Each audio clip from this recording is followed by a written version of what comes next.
എല്ലാവർക്കും നമസ്കാരം. യൂണിഫോം പോസ്റ്റുകളിൽ നമുക്ക് ഉറപ്പിക്കാൻ പറ്റുന്ന സ്പെഷ്യൽ ടോപ്പിക് ഭാഗത്തെ 2 മാർക്കാണ് IT ആക്ട് എന്ന് ചോദിക്കുന്ന മാർക്ക്. ഇത് അധികം പഠിക്കാതെ ഈസി ആയിട്ട് നമുക്ക് നേടിയെടുക്കാവുന്നതാണ്. എങ്ങനെയൊക്കെയാണ് തൊട്ടടുത്ത് ഈ ഭാഗത്തുനിന്ന് ചോദ്യങ്ങൾ വന്നിട്ടുള്ളത്? 2026 ചോദ്യങ്ങൾ നമ്മൾ നോക്കുന്നു, 25 ചോദ്യങ്ങളും 24 ചോദ്യങ്ങളും ഒക്കെ നിന്നെടുത്ത് നോക്കുകയാണ് ഈ സെഷനിലൂടെ. എന്തായാലും നിങ്ങൾക്ക് 1 മാർക്കോ 2 മാർക്കോ ഈ വീഡിയോയിൽ നിന്ന് ഒരു പക്ഷെ കിട്ടിയേക്കാം. നമുക്ക് ചോദ്യങ്ങളൊക്കെ ഒന്ന് ഓടിച്ചു നോക്കാം. ഒന്നാമത്തെ ക്വസ്റ്റ്യൻ നോക്കൂ. താഴെ പറയുന്നവയിൽ ശരിയായ പ്രസ്താവന ഏതെന്നാണ്? നമ്മൾ ഓടിച്ചു നോക്കുമ്പോൾ, ഓപ്ഷനുകളിലേക്ക് ഓടിച്ചു നോക്കുമ്പോൾ എല്ലായിടത്തും സൈബർ ഭീകരത എന്ന വാക്ക് ഇവിടെ കാണാൻ സാധിക്കും. ഇത് സൈബർ ടെററിസവുമായി ബന്ധപ്പെട്ട അതിൻ്റെ ശിക്ഷയെക്കുറിച്ചിട്ടുള്ള പ്രസ്താവനകളാണ്. സൈബർ ടെററിസത്തിന്റെ കാര്യം നിങ്ങൾക്ക് അറിയാം. ഏറ്റവും അധികം ശിക്ഷ ലഭിക്കുന്ന സൈബർ കുറ്റകൃത്യമാണ്, അല്ലെങ്കിൽ ഏറ്റവും കാഠിന്യം കൂടിയ ശിക്ഷ കിട്ടുന്ന സൈബർ കുറ്റകൃത്യമാണ് സൈബർ ഭീകരത.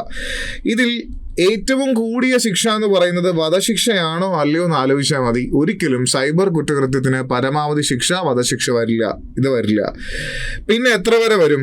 എപ്പോഴും നമ്മൾ പഠിച്ചു വെക്കുന്നതാണ്, മാക്സിമം വരിക ജീവപര്യന്തമാണ്. ജീവപര്യന്തം. ഓപ്ഷൻ സി ആണ് ശരിയായ ഉത്തരം. സൈബർ ഭീകരത നടത്തുകയോ അതിന് ഗൂഢാലോചന ചെയ്യുകയോ ചെയ്താൽ ജീവപര്യന്തം വരെ തടവ് ശിക്ഷയ്ക്ക് വിധേയമാക്കാം. ഇതിൽ വധശിക്ഷ വരികയില്ല. അതാണ് മെയിൻ ആയിട്ടുള്ള പോയിന്റ്. ബാക്കി നമ്പറുകളൊന്നും, മറ്റ് ശിക്ഷകളുടെ കൂടെ നമ്പറുകൾ നമ്മൾ ഇത്ര വർഷം തടവ്, ഇത്ര ലക്ഷം രൂപ പിഴ എന്ന് പഠിക്കുന്നവരോട് പഠിക്കേണ്ട കാര്യമില്ല. ഇവിടെ ജീവപര്യന്തം എന്നങ്ങ് പഠിച്ചു വെച്ചേക്കുക. ഓക്കെ, നമുക്ക് നല്ല പരിചയമുള്ളതാണ്. അടുത്ത ക്വസ്റ്റ്യനിലേക്ക് പോവാം. IT ആക്ടിന്റെ 78-ാം വകുപ്പ് പ്രകാരം ആ നിയമപ്രകാരമുള്ള കുറ്റകൃത്യങ്ങൾ അന്വേഷിക്കാൻ അധികാരമുള്ള വ്യക്തി. സിലബസിൽ നോക്കിയാൽ 78 എന്നുള്ളത് SID ഒക്കെ സിലബസിൽ എവിഡന്റ് ആയിട്ട് കാണപ്പെടുന്ന ഒരു സെക്ഷൻ ആണെങ്കിലും നമുക്ക് അങ്ങനെ കാര്യമായിട്ട് വിസിബിൾ ആയിട്ടുള്ള, അതിലെ നേരത്തെ തൊട്ട് ചോദിക്കാറുണ്ടായിരുന്ന ഒരു ഭാഗമാണോ എന്ന് ചോദിച്ചാൽ അല്ല. പക്ഷെ അവിടുന്ന് ക്വസ്റ്റ്യൻ വന്നിട്ടുണ്ട്. ഇത് അറിഞ്ഞിരിക്കേണ്ട ബേസിക് ആയിട്ടുള്ള കാര്യമാണ്. ആ ഒരു സെക്ഷന്റെ മുക്കുമൂലയും പഠിച്ചില്ലെങ്കിൽ പോലും നിങ്ങൾ അറിഞ്ഞിരിക്കേണ്ട കാര്യമാണ്. നിങ്ങൾ പോലീസ് ആവാൻ പോകുന്ന ആളായിരിക്കാം, അല്ലെങ്കിൽ ഏതെങ്കിലും യൂണിഫോം പോസ്റ്റിൽ എത്തിപ്പെടാൻ പോകുന്ന ആളാണ് നിങ്ങൾ. അപ്പോൾ അവിടെ ഓർക്കുക, ഒരു സൈബർ കുറ്റകൃത്യം അന്വേഷിക്കാനുള്ള അവകാശമുള്ളത് ആർക്കാണ്, അതിനുള്ള അതോറിറ്റി ഉള്ളത് ആർക്കാണ് എന്നാണ് ഇവിടെ പറഞ്ഞിരിക്കുന്നത്. അല്ലെങ്കിൽ ആർക്കാണുള്ളതെന്നാണ് ചോദിച്ചിരിക്കുന്നത്. ഹെഡ് കോൺസ്റ്റബിൾ ഓപ്ഷൻ ഉണ്ട്, ഇൻസ്പെക്ടർ റാങ്കിൽ താഴെയല്ലാത്ത പോലീസ് ഉദ്യോഗസ്ഥൻ എന്നൊരു ഓപ്ഷൻ ഉണ്ട്, മജിസ്ട്രേറ്റ്, CID ഓഫീസർ. ആരാണ് സൈബർ കുറ്റകൃത്യം അന്വേഷിക്കേണ്ടത്? ഇൻസ്പെക്ടർ റാങ്കിൽ കുറയാത്ത, ഇൻസ്പെക്ടർ റാങ്കിന് താഴെ അല്ലാത്ത ഒരു പോലീസ് ഓഫീസർ ആയിരിക്കണം. ഇത് ഒരു പോലീസ് ഉദ്യോഗസ്ഥനായിരിക്കണം സൈബർ കുറ്റകൃത്യം അന്വേഷിക്കേണ്ടത്. ഒരു SIക്ക്, ഒരു സ്റ്റേഷൻ ഇൻചാർജ് ആയിട്ടുള്ള SIക്കോ ഒരു FIR ഇടാനായിട്ട് പറ്റുമായിരിക്കാം. പക്ഷേ ആ FIR വെച്ചിട്ടുള്ള അന്വേഷണം നടത്തേണ്ടതും ബാക്കി കാര്യങ്ങളെല്ലാം പ്രൊസീഡ് ചെയ്യേണ്ടത് ഇൻസ്പെക്ടർ റാങ്കിന് താഴെ ഇല്ലാത്ത, അല്ലെങ്കിൽ ഒരു സർക്കിൾ ഇൻസ്പെക്ടർ തൊട്ടുള്ള മേളിലോട്ടുള്ള ഉദ്യോഗസ്ഥരൊക്കെ ആയിരിക്കണം. ഇൻസ്പെക്ടർ റാങ്കിൽ തൊട്ടുള്ള ആൾക്കാരായിരിക്കണം എന്നാണ് ഇവിടെ ഉദ്ദേശിക്കുന്നത്. ഓക്കെ, ഇനി അടുത്ത ക്വസ്റ്റ്യനിലേക്ക് നമുക്ക് പോവാം. ഇവിടെ ഈ നിയമം ജസ്റ്റ് ഒന്ന് കാണിച്ചു തന്നേക്കാണ്. 78-ാമത്തെ, notwithstanding anything contained in the code of CRPC ആണ് ഇവിടെ പറഞ്ഞേക്കുന്നത്. 1973 CRPCയിൽ ഒരാൾ ഒരു കുറ്റകൃത്യം ചെയ്തിട്ടുണ്ട്. അയാൾ ചെയ്തേക്കുന്ന കുറ്റകൃത്യം CRPCയുടെ ഏതെങ്കിലും വകുപ്പുകളിലൊന്നും പെടുന്നില്ല. അത് IT ആക്ടിന്റെ ഒരു വകുപ്പിൽ മാത്രമേ പെടുന്നുള്ളൂ എങ്കിൽ ആ IT ആക്ടിലെ എന്തൊക്കെയാണോ അയാൾ ചെയ്ത കുറ്റകൃത്യം, ഇതൊക്കെ അന്വേഷിക്കേണ്ടതെന്ന് പറയുന്നത്, നോക്കൂ, not below the rank of inspector shall investigate any offence എന്നാണ് നമ്മൾ പറയാ. ഒരു സബ് ഇൻസ്പെക്ടറിന് പറ്റത്തില്ല, ഇൻസ്പെക്ടർ തൊട്ടേ പറ്റത്തുള്ളൂ എന്ന് മനസ്സിലാക്കിയിരിക്കണം. അടുത്ത ക്വസ്റ്റ്യൻ. 2000 ഇൻഫർമേഷൻ ടെക്നോളജി ആക്ടിന്റെ സെക്ഷൻ 65 പ്രകാരം ഒരു കുറ്റകൃത്യത്തിന് ആവശ്യമായ മാനസിക ഘടകം. ഇതെല്ലാം ട്രാൻസ്ലേഷനിലേക്ക്, മലയാളത്തിൽ ഒരിക്കലും IT ആക്ട് പബ്ലിഷ് ചെയ്തിട്ടില്ല. അത് പ്യുവർ ഫോം ഉള്ളത് ഇംഗ്ലീഷിലാണല്ലോ. അപ്പോൾ ഇംഗ്ലീഷിൽ നിന്ന് മലയാളത്തിലേക്ക് ഇങ്ങനെ ട്രാൻസ്ലേറ്റ് ചെയ്യുമ്പോൾ വരുന്ന പ്രശ്നമാണ് ഇത് എന്താ ഉദ്ദേശിക്കുന്നതെന്ന് മനസ്സിലാക്കാൻ ബുദ്ധിമുട്ട്. പക്ഷെ ഇവിടെ ഇംഗ്ലീഷിൽ തന്നെ വാക്കുകൾ നമുക്ക് ഓപ്ഷൻസിൽ ഇംഗ്ലീഷ് നൽകിയിട്ടുണ്ട്. അതുകൊണ്ട് വലിയ ബുദ്ധിമുട്ടോടെ ഉണ്ടാവുകയില്ല. ആവശ്യമായ മാനസിക ഘടകം എന്ന് പറഞ്ഞാൽ എന്ത് രീതിയിൽ കുറ്റകൃത്യം ചെയ്താലാണോ അതിന് ശിക്ഷ കിട്ടുക എന്നുള്ളതാണ് ഇവിടെ പറഞ്ഞേക്കുന്നത്. ഇവിടെ അശ്രദ്ധാപരമായിട്ട് ചെയ്തു പോയ കുറ്റകൃത്യമാണെങ്കിൽ അതിനുള്ള ശിക്ഷ പറയുന്നു. അല്ലെങ്കിൽ അശ്രദ്ധാപരമായ പെരുമാറ്റം കൊണ്ടുണ്ടായ കുറ്റകൃത്യം, അറിവും ഉദ്ദേശത്തോടും കൂടിയുള്ള കുറ്റകൃത്യം, കർശന ഉത്തരവാദിത്തത്തിലൂടെ വന്ന കുറ്റകൃത്യം എന്നൊക്കെയാണ് പറഞ്ഞേക്കുന്നത്. എപ്പോഴും അറിയാം മനഃപൂർവ്വം ഇത് എന്തിനെ കുറിച്ചാണ് സെക്ഷൻ 65 പറയുന്നത്? സോഴ്സ് കോഡിനെ കുറിച്ചാണ്. ഏതെങ്കിലും ഒരു സോഫ്റ്റ്വെയറിന്റെ അല്ലെങ്കിൽ സ്ഥാപനത്തിന്റെ ലൈസൻസിലുള്ള, അവരുടെ ഉടമസ്ഥതയിൽ അവരുടെ ലൈസൻസിലുള്ള സോഴ്സ് കോഡ് അത് നമ്മൾ തിരുത്തുകയോ നമ്മൾ മോഷ്ടിക്കുകയോ ഒക്കെ ചെയ്തു കഴിഞ്ഞാൽ അതെങ്ങനെ മോഷ്ടിക്കണം? നമ്മളുടെ മനഃപൂർവ്വം എന്നാണ് പറയുക, അല്ലെങ്കിൽ അറിവോടും ഉദ്ദേശത്തോടും കൂടി, ഇവിടെ പറഞ്ഞ പോലെ നോളജ് ആൻഡ് ഇന്റൻഷൻ, നമ്മൾ മനഃപൂർവ്വം ബോധപൂർവം ഏതെങ്കിലും ഒരു സോഴ്സ് കോഡിനെ നമ്മൾ അനുവാദമില്ലാതെ തിരുത്തുന്നു, അതിൽ മാറ്റം വരുത്തുന്നു അല്ലെങ്കിൽ അടിച്ചു മാറ്റുന്നു. ഈ പരിപാടി ചെയ്തു കഴിഞ്ഞാലുള്ള കുറ്റകൃത്യമാണ് അവിടെ പറയുന്നത്. സോഴ്സ് കോഡ് തെഫ്റ്റുമായി ബന്ധപ്പെട്ട കാര്യമാണ് അവിടെ പറയുന്നത്. അപ്പോൾ മലയാളത്തിൽ ഇവിടെ ഒരു സെന്റൻസ് കൂടെ ഞാൻ പറഞ്ഞിട്ടുണ്ട്. ഒരു വ്യക്തി മനഃപൂർവ്വം എന്നതാണ് ഇവിടെ നോളജ് ആൻഡ് ഇന്റൻഷൻ എന്ന് പറഞ്ഞ് ഉദ്ദേശിക്കുന്നത്. ഒരു വ്യക്തിയുടെയോ സ്ഥാപനത്തിന്റെയോ ഉടമസ്ഥയിലുള്ള സോഴ്സ് കോഡിന് മാറ്റം വരുത്തുകയോ നശിപ്പിക്കുകയോ ചെയ്യുന്നതും അതിനെ സഹായിക്കുന്നതുമായി ബന്ധപ്പെട്ട കുറ്റകൃത്യത്തെ കുറിച്ചാണ് ഇവിടെ പറയുന്നത്. സോ സി ആണ് ശരിയായ ഉത്തരം. ബാക്കി ഒരാൾ കർശന ഉത്തരവാദിത്വത്തോടെ ചെയ്യുന്ന ഒരു കുറ്റകൃത്യം എന്ന് നമുക്ക് പറയാൻ പറ്റത്തില്ല. നോളജ് ആൻഡ് ഇന്റൻഷൻ ആണ് ഇവിടുത്തെ. ഇനി അടുത്ത നമുക്ക് നോക്കാം. Next question. 2000 ഇൻഫർമേഷൻ ടെക്നോളജി ആക്ടിന്റെ സെക്ഷൻ 72 പ്രകാരം പ്രധാനമായും ലക്ഷ്യമിടുന്ന വ്യക്തികളുടെ വിഭാഗം ഏതാണ്? സെക്ഷൻ 72 എന്ന് പറഞ്ഞാൽ എന്തിനെ കുറിച്ചാണ് പറയുന്നത് നമ്മൾ അറിഞ്ഞിരിക്കുന്നത്. അതിന്റെ ഒരു ഐഡിയ ഉണ്ടെങ്കിൽ നമുക്ക് ചെയ്യാനായിട്ട് പറ്റും. ഇതിന്റെ ശിക്ഷ ഒന്നും ഇവിടെ ചോദിച്ചിട്ടില്ല. ഇതിന്റെ ശിക്ഷയ്ക്കും കുറച്ച് മാറ്റമൊക്കെ വന്നിട്ടുണ്ട്. ഇപ്പോ നേരത്തെ തടവ് ശിക്ഷയൊക്കെ ഉണ്ടായിരുന്നു, ഇപ്പൊ തടവ് ശിക്ഷ ഇല്ല, ഇപ്പൊ പിഴ മാത്രമൊക്കെ ആയിട്ട് മാറ്റിയിട്ടുണ്ട്. എന്തൊക്കെയായാലും സെക്ഷൻ 72 എന്താണ് പറയുന്നത്? സംഭവം ഇത്രയേ ഉള്ളൂ. ഒരു ഡാറ്റ സൂക്ഷിച്ചു വെക്കാൻ ഉത്തരവാദിത്തപ്പെട്ട വ്യക്തി എന്ന് പറഞ്ഞാൽ ഒരു കേസിന് ആസ്പദമായിട്ടുള്ള വിവരങ്ങളായിരിക്കാം, ഒരു കേസിന് ആസ്പദമായിട്ടുള്ള വീഡിയോ ഫുട്ടേജുകളായിരിക്കാം, അല്ലെങ്കിൽ ഡോക്യുമെന്റ് ആയിരിക്കാം, ചാറ്റോ എന്തെങ്കിലും സംഗതി ആയിരിക്കാം. അങ്ങനെ രഹസ്യ സ്വഭാവമുള്ള വിവരങ്ങൾ സൂക്ഷിച്ചു വെക്കാൻ ഉത്തരവാദിത്തമുള്ള ഒരു ഉദ്യോഗസ്ഥൻ അയാൾ ആ വിവരങ്ങൾ ആർക്കെങ്കിലും ചോർത്തി നൽകുകയാണെങ്കിൽ, അയാൾ ചാരപ്രവൃത്തി ചെയ്യുകയാണെങ്കിൽ അദ്ദേഹത്തിനുള്ള ശിക്ഷയെക്കുറിച്ച് പറയുന്നതാണ് സെക്ഷൻ 72. ആ സെക്ഷൻ 72മായിട്ട് യോജിക്കുന്ന ഓപ്ഷൻ ഏതാ അവിടെ? സിസ്റ്റം ദൗർബല്യങ്ങൾ ചൂഷണം ചെയ്യുന്ന സ്വകാര്യ ഹാക്കർമാരെ കുറിച്ചാണ് പറയുക? അല്ല. IT ആക്ട് ചട്ടങ്ങൾ പ്രകാരം അധികാരം വിനിയോഗിക്കുന്ന ഉദ്യോഗസ്ഥൻ ആബ്സല്യൂട്ട്ലി റൈറ്റ് ആണ്. ഒരു ഉത്തരവാദിത്തപ്പെട്ട കോടതിയിലുള്ള ഒരാളായിരിക്കാം, അല്ലെങ്കിൽ ഒരു പോലീസ് ഉദ്യോഗസ്ഥനായിരിക്കാം. അദ്ദേഹം രഹസ്യ സ്വഭാവത്തോടെ സൂക്ഷിച്ചു വെക്കേണ്ട ഡാറ്റ അയാൾ ചോർത്തി നൽകുകയാണെങ്കിൽ അയാൾക്ക് കൊടുക്കുന്ന ശിക്ഷയെക്കുറിച്ച് പറയുന്നതാണ് ഇവിടുത്തെ ഈ നിയമം 72 എന്ന് പറയുന്നത്. ഇനി അടുത്ത ക്വസ്റ്റ്യൻ നമുക്ക് ചെയ്തു നോക്കാം. ഇതെല്ലാം ഈ അടുത്ത് തന്നെ ചോദിച്ചിരിക്കുന്ന ചോദ്യങ്ങളാണ്. ഇനി കമ്പ്യൂട്ടറുകൾ ഹാക്ക് ചെയ്യുന്നതിനുള്ള ശിക്ഷ എന്താണെന്ന് ചോദിച്ചേക്കാണ്. ഹാക്കിങ്ങിനെ കുറിച്ച് പരാമർശിക്കുന്നത് ഏത് വകുപ്പാണെന്ന് ചോദിച്ചാൽ 66 ആണ്. IT ആക്ട് സെക്ഷൻ 66 പറയുന്നത് എന്താണ്? 66 പറയുന്നത് ഒരാൾ അനുവാദമില്ലാതെ ഒരു സിസ്റ്റത്തിൽ കടന്നുകൂടുകയാണെങ്കിൽ, അനുവാദമില്ലാതെ ആക്സസ് ചെയ്യുന്നതിനെയാണ് നമ്മൾ ഹാക്കിംഗ് എന്ന് പറയുക. അനുവാദമില്ലാതെ ആക്സസ് ചെയ്തിട്ട് അവിടെ കാര്യങ്ങൾ ചിലപ്പോൾ ഡിലീറ്റ് ചെയ്തേക്കാം, ചിലപ്പോൾ മാറ്റങ്ങൾ വരുത്തിയേക്കാം, പല പരിപാടികളായിരിക്കാം ചെയ്യുന്നത്. അങ്ങനെ ഹാക്ക് ചെയ്താൽ അയാൾക്ക് ലഭിക്കുന്ന ശിക്ഷ പണ്ട് 3+2 ആയിരുന്നു. IT ആക്ട് 2000 വെച്ച് നമ്മൾ പറയുകയാണെങ്കിൽ, IT ആക്ട് 2000 പ്രകാരം, IT ആക്ട് 2000 പ്രകാരം, 2000 IT ആക്ട് ആദ്യമായിട്ട് വരുന്നത്. അന്ന് 3 വർഷം തടവും 2 ലക്ഷം രൂപ പിഴയുമേ ഉണ്ടായിരുന്നുള്ളൂ. അമെൻഡ് ചെയ്തു.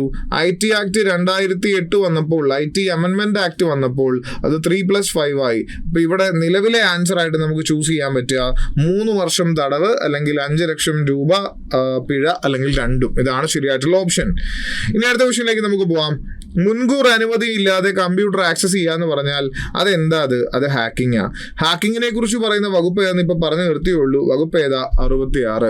ഹാക്കിങ്, സൈബർ ഭീകരത, ഇത് ഹോട്ട് ടോപ്പിക് ആണ്. നമുക്ക് ആ കുറച്ചേ പഠിക്കാനുള്ളൂ അതിനകത്ത്. ഹാക്കിങ്ങും സൈബർ ഭീകരത ഇത് രണ്ടും ഹോട്ട് ടോപ്പിക്സ് ആണ്. അപ്പൊ അതിനകത്ത് ഈ രണ്ടുപേരെയും മാറി മാറി ചോദിക്കുന്നു, ശിക്ഷ ചോദിക്കുന്നു, അല്ലെങ്കിൽ ശിക്ഷ വന്നിട്ട് ഇത് ആരുടെയാണ്, അങ്ങനെ ഇങ്ങനെയൊക്കെ പറഞ്ഞ് പല രീതിയിൽ ചോദിക്കാൻ പറ്റും. സോ ക്വസ്റ്റ്യൻ 2 നിങ്ങൾ കണ്ടു. ഇനി അടുത്തത് 2000 IT ആക്ട് പ്രകാരം ഡാറ്റ പരിരക്ഷിക്കുന്നതിൽ പരാജയപ്പെട്ടാൽ ആരാണ് നഷ്ടപരിഹാരം നൽകാൻ ബാധ്യസ്ഥരായിട്ടുള്ളത്? ഇവിടെ പറയുന്നത് ശ്രദ്ധിക്കുക, സെക്ഷൻ 72 അല്ല ഇവിടെ ഉദ്ദേശിക്കുന്നത്. സെക്ഷൻ 72 ഞാനിപ്പോൾ പറഞ്ഞു, അത് ഒരു തെളിവായിട്ട് ഒരു ഡാറ്റ കോടതിയിൽ വരുന്നതോ അല്ലെങ്കിൽ ഒരു പോലീസ് ഉദ്യോഗസ്ഥന്റെ കയ്യിലുള്ള അല്ലെങ്കിൽ ഉത്തരവാദിത്തപ്പെട്ട ഒരു ഉദ്യോഗസ്ഥൻ, അങ്ങനെ ഞാൻ പറഞ്ഞ പോലെ തെളിവ് എന്ന രീതിയിലായിക്കോട്ടെ, അത് പോട്ടെ, അത് എവിഡൻസ് ആക്ട് ഒക്കെ പ്രകാരം അങ്ങനെയും പോട്ടെ, അത് നിങ്ങൾ വിട്ടു, ആ എക്സാമ്പിളും വിട്ടു. അതല്ലാതെ ഉത്തരവാദിത്തപ്പെട്ട ഉദ്യോഗസ്ഥൻ സെൻസിറ്റീവ് ആയിട്ടുള്ള എന്തെങ്കിലും ഡാറ്റയൊക്കെ കൈകാര്യം ചെയ്യുന്നുണ്ടായിരിക്കും. പബ്ലിക്കലി അറിഞ്ഞാൽ പ്രശ്നമാണ്, പബ്ലിക്കലി അറിയാൻ പാടില്ല എന്നുള്ള തരത്തിലുള്ള ഡാറ്റ കൈകാര്യം ചെയ്യുന്ന ഉദ്യോഗസ്ഥരുണ്ടായിരിക്കും. ആ ഉദ്യോഗസ്ഥർ ലീക്ക് ചെയ്ത് തന്നാൽ ആ ഉദ്യോഗസ്ഥന് കൊടുക്കുന്ന ശിക്ഷയെക്കുറിച്ചൊക്കെയാണ് 72 നമ്മൾ പറയാം. പക്ഷെ ഇവിടെ പറയുന്നത് അങ്ങനല്ല. ഏതെങ്കിലും ഒരു കമ്പനി, ഏതെങ്കിലും ഒരു സ്ഥാപനം നമ്മുടെ സെൻസിറ്റീവ് ആയിട്ടുള്ള ഡാറ്റകൾ കൈകാര്യം ചെയ്യുന്നു, അവരുടെ സെർവറുകളിൽ സൂക്ഷിച്ചു വെക്കുന്നു, അങ്ങനെ സൂക്ഷിച്ചു വെക്കും. ഇപ്പോൾ ആധാറോ അങ്ങനെ ഒരു ഗവൺമെന്റ് കമ്പനി ആയിക്കോട്ടെ, അല്ലെങ്കിൽ ഇപ്പോൾ വാട്സപ്പ് അതുപോലെ മെറ്റ എന്ന് പറയുന്നത് ഒരു പ്രൈവറ്റ് കമ്പനി ആയിക്കോട്ടെ, അല്ലെങ്കിൽ ഗൂഗിൾ എന്ന് പറയുന്ന കമ്പനി ആയിക്കോട്ടെ, ഏതെങ്കിലും ഒരു സ്ഥാപനം അല്ലെങ്കിൽ നമ്മുടെ ഒരു വ്യക്തിയുടെ സ്വകാര്യ വിവരങ്ങൾ അവർ സുരക്ഷിതമായി സൂക്ഷിച്ചു വെക്കേണ്ടത് അവരെ ആരോ ഹാക്ക് ചെയ്ത് കൊണ്ടുപോയി റിലീസ് ചെയ്യുക, അല്ലെങ്കിൽ അവരുടെ കയ്യിൽ നിന്ന് ബ്രീച്ച് ചെയ്ത് നഷ്ടപ്പെട്ടു പോവുകയാണ്, അല്ലെങ്കിൽ പുറത്ത് ലീക്കായി പോവുകയാണ്. അങ്ങനെയാണെങ്കിൽ ആരുടെ ഡാറ്റയാണോ പുറത്ത് ലീക്കായത്, ആരുടെ ഡാറ്റയാണോ നഷ്ടപ്പെട്ട് പുറത്തു പോയത്, ആ ഡാറ്റ അല്ലെങ്കിൽ ആ വ്യക്തിക്ക് ആ കമ്പനിയാണ് നഷ്ടപരിഹാരം കൊടുക്കേണ്ടത്. ആ സ്ഥാപനം ഗൂഗിളിന്റെ ക്ലൗഡിൽ നിന്നാണ് പോയതെങ്കിൽ ഗൂഗിൾ നഷ്ടപരിഹാരം കൊടുക്കണം. അങ്ങനെ ഏത് സ്ഥാപനമാണോ ഇത് സൂക്ഷിച്ചു വെക്കുന്നതിൽ പരാജയപ്പെടുന്നത് ആ സ്ഥാപനം നഷ്ടപരിഹാരം കൊടുക്കണം. അതുമായി ബന്ധപ്പെട്ട സ്റ്റേറ്റ്മെന്റ് ഏതേ നമുക്ക് പറയാൻ പറ്റത്തുള്ളൂ. സർക്കാർ ഏജൻസികൾ മാത്രം, സർക്കാർ സ്ഥാപനങ്ങൾ മാത്രമാണ് നഷ്ടപരിഹാരം കൊടുക്കേണ്ടത് അല്ല. ഡാറ്റ നേരിട്ട് കൈകാര്യം ചെയ്യുന്ന വ്യക്തികൾ മാത്രം, ആ ഡാറ്റ ഡീൽ ചെയ്യുന്ന ആ സ്ഥാപനത്തിലെ ഒരു സ്പെസിഫിക് വ്യക്തി, അതായത് എൻ്റെ ഇപ്പോൾ ഡീറ്റെയിൽസ് ഇരിക്കുന്നത് ഗൂഗിൾ ഡ്രൈവിലാണെന്ന് കരുതുക. അപ്പോൾ എൻ്റെ ഗൂഗിൾ ഡ്രൈവിൻ്റെ ആ സാധനം മാനേജ് ചെയ്യുന്ന അവിടുത്തെ ഒരു ഉദ്യോഗസ്ഥൻ മാത്രം എനിക്ക് നഷ്ടപരിഹാരം തരണം, അങ്ങനെയല്ല. സെൻസിറ്റീവ് സ്വഭാവമുള്ള വ്യക്തിഗതമായ ഡാറ്റയോ വിവരങ്ങളോ കൈവശം വെക്കുന്നതോ കൈകാര്യം ചെയ്യുന്നതോ ആയിട്ടുള്ള ഏത് കമ്പനി, പ്രൈവറ്റ് ഓർ പബ്ലിക് ഏത് കമ്പനിയും നഷ്ടപരിഹാരം നൽകാൻ ബാധ്യസ്ഥനാണ് അല്ലെങ്കിൽ ബാധ്യസ്ഥമാണ്. ഓക്കെ, ശരി. ലാഭേച്ഛയില്ലാത്ത സ്ഥാപനങ്ങൾ മാത്രം അങ്ങനെയൊന്നുമില്ല ഡിവിഷൻസ്. അപ്പോൾ വളരെ സെൻസിറ്റീവ് വ്യക്തിപരമായ ഡാറ്റകൾ കൈകാര്യം ചെയ്യുകയോ സൂക്ഷിച്ചു വയ്ക്കുകയോ ചെയ്യുന്ന ഒരു സ്ഥാപനം അതിനാവശ്യമായ സുരക്ഷാ മുൻകരുതലുകൾ എടുക്കുന്നതിൽ വീഴ്ച വരുത്തിയാൽ ഡാറ്റയൊക്കെ നഷ്ടപ്പെടാം. അപ്പോൾ അതിന് കൊടുക്കുന്ന നഷ്ടപരിഹാരത്തെക്കുറിച്ചാണ് പറയുന്നത്. ഇത് ഡാറ്റയുമായി ബന്ധപ്പെട്ട ഈ കാര്യം 43A പറയുന്നത്. നോക്കിയേ, ഹാക്കിങ്ങിനുള്ള ശിക്ഷയെക്കുറിച്ച് പറയുന്നത് ഏത് വകുപ്പിലാണെന്ന് ചോദിച്ചാൽ 66. പക്ഷെ ഹാക്കിങ്ങുമായി ബന്ധപ്പെട്ട നഷ്ടപരിഹാരത്തെ കുറിച്ച് പറയുന്ന വകുപ്പ് എന്ന് ചോദിച്ചാൽ 43. ഹാക്കിങ്ങിന്റെ പല രീതിയിലുള്ള ഹാക്കിങ് ആരെയാണോ ബാധിക്കുന്നത്, എന്നെ ഒരാൾ ഹാക്ക് ചെയ്തു, അപ്പോൾ എൻ്റെ കുറെ ഡാറ്റ നഷ്ടപ്പെട്ടു, ഞാൻ കേസ് കൊടുത്തു, മറ്റേയാളെ കോടതി ശിക്ഷിക്കുന്നു, ശിക്ഷ വേറെ. അല്ലാതെ എനിക്ക് കിട്ടാനായി അയാളുടെ കയ്യിൽ നിന്ന് കോടതി മേടിക്കേണ്ട നഷ്ടപരിഹാരം ഉണ്ടല്ലോ, ആ നഷ്ടപരിഹാരത്തെ കുറിച്ച് പറയുന്നത് 43. അപ്പൊ ഹാക്കിങ്ങിനുള്ള നഷ്ടപരിഹാരം 43. ഡാറ്റ നഷ്ടപ്പെട്ടാൽ, ഒരു സ്ഥാപനം ഡാറ്റ ലീക്ക് ചെയ്താൽ ആ ഡാറ്റ ആരാണോ സൂക്ഷിച്ചു വെച്ചിരുന്നത് ആ സ്ഥാപനം കൊടുക്കേണ്ട നഷ്ടപരിഹാരത്തെ കുറിച്ച് പറയുന്നത് 43A ആണ്. അടുത്ത ക്വസ്റ്റ്യനിലേക്ക് നമുക്ക് പോവാം. സെക്ഷൻ ഇതിവിടെ ഏതാ പറഞ്ഞേക്കുന്നത് നോക്കാവേ. സെക്ഷൻ പ്രിസ്ക്രൈബ് ചെയ്തിട്ടില്ല. 24 ചോദ്യം. വിവര സാങ്കേതിക നിയമപ്രകാരം അശ്ലീലമായ വിഷയം ഇലക്ട്രോണിക് രൂപത്തിൽ പ്രസിദ്ധീകരിക്കുന്നതോ കൈമാറ്റം ചെയ്യുന്നതോ ആയ കുറ്റം താഴെ പറയുന്നവയിൽ ഏതാണ്? ഇവിടെ അശ്ലീലമായ വിഷയം എന്നാൽ എന്താണ് എന്നാണ് ഉദ്ദേശിച്ചേക്കുന്നത്. അശ്ലീലതയുമായി ബന്ധപ്പെട്ട വകുപ്പ് ഏതാണെന്ന് ചോദിച്ചാൽ നേരെ പോർണോഗ്രഫി എന്നതിലേക്ക് ചാടി പോകരുത്. ഇവിടെ പോർണോഗ്രഫി അല്ല ഉദ്ദേശിക്കുന്നത്. നമുക്ക് 3 വകുപ്പുകൾ നിങ്ങൾ വൃത്തിക്ക് പഠിച്ചിരിക്കണം. Section 67, section 67A, section 67B. ഇതില് 67 കീവേഡ് എന്താന്ന് ചോദിച്ചാൽ ഇവിടുത്തെ കീവേഡാണ് അശ്ലീലത. 67 സെക്ഷൻ ഉദ്ദേശിക്കുന്നത് അശ്ലീലത. ഇതിനെ ഒബ്സീൻ കണ്ടന്റ് എന്നാണ് വിളിക്കുക. ഒബ്സീൻ കണ്ടന്റ് ഒരു ഒബ്സീൻ മെറ്റീരിയൽ എന്നൊക്കെ പറഞ്ഞ് വിളിക്കും. 67A പോണോഗ്രഫി എന്ന് പറയുന്ന വാക്ക് ഉപയോഗിച്ചിരിക്കുന്നത്. പോണോഗ്രഫി അതിൻ്റെ മലയാളം ലൈംഗികത പ്രകടമാക്കുന്ന പ്രവൃത്തി എന്നാണ്. ലൈംഗികത പ്രകടമാക്കുന്ന പ്രവൃത്തി.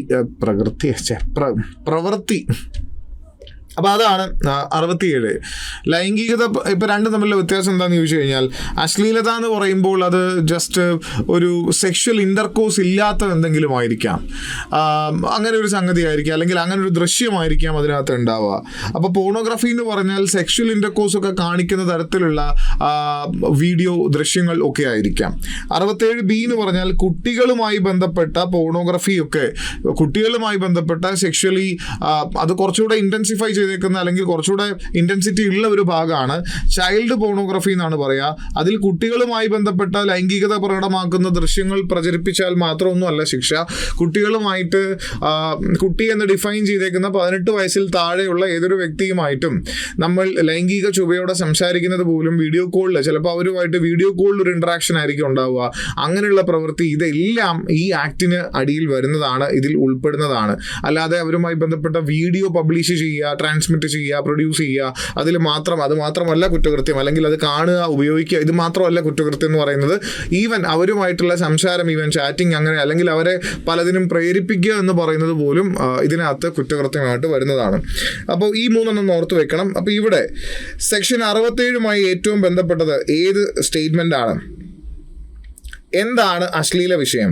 വിഷയം വായിക്കുന്നവരുടെയും കാണുന്നവരുടെയും കേൾക്കുന്നവരുടെയും കാമാത്മകമായിട്ടുള്ള താല്പര്യത്തെ ഉണർത്തുന്ന വിഷയമാണ്.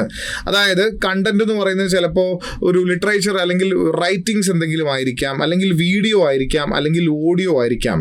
ഈവൻ ടെക്സ്റ്റ് രൂപത്തിലുള്ളതോ അല്ലെങ്കിൽ വിഷ്വലി ഉള്ള ഒരു പിക്ചറോ അല്ലെങ്കിൽ ഓഡിയോ അല്ലെങ്കിൽ ഓഡിറ്ററി ആയിട്ടുള്ള കേൾക്കുന്ന വല്ല സംഗതികളോ, ഇങ്ങനെയുള്ള എല്ലാത്തിനെയും, ഒരാളിൽ കാമ താല്പര്യം ഉണർത്തുന്ന എല്ലാ വിഷയത്തെയുമാണ് അശ്ലീലമായിട്ടുള്ള വിഷയം എന്നുകൊണ്ട് ഇവിടെ ഡിഫൈൻ ചെയ്തിരിക്കുന്നത്.